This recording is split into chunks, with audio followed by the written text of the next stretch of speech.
Identifying the survival self. Welcome to the art of healing.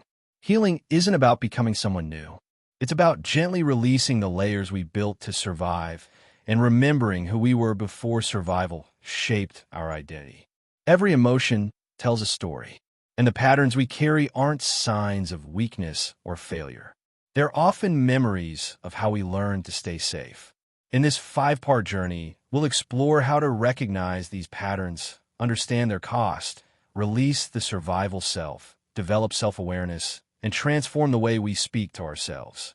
Today, we begin with video 1, identifying the survival self. What is the survival self?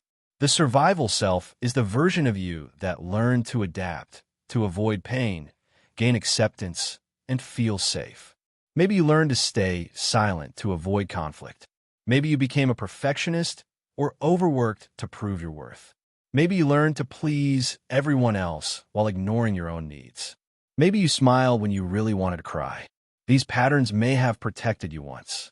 But when survival patterns outlive the situations that created them, they can prevent us from living authentically. The first step toward healing is simply recognizing the pattern. Notice the moments when you automatically think, "Don't speak up, you'll upset someone. Work harder, and then you'll finally be enough. Keep everyone happy, even if it costs you." And ask yourself, is this really me? Or is this who I learned to be? Awareness creates space between your authentic self and the protective behaviors you developed. And recognition doesn't require judgment. Your coping mechanisms were not failures. They were once attempts to protect you.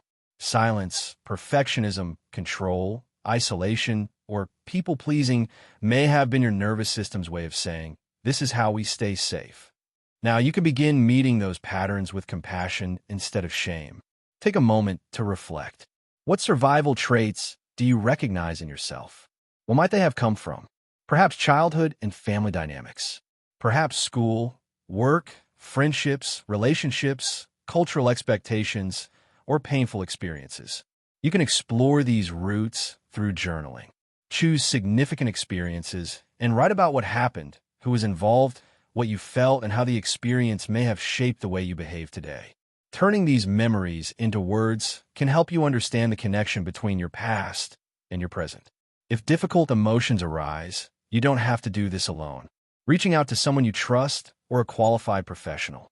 You don't need to become someone new. You're simply returning to yourself.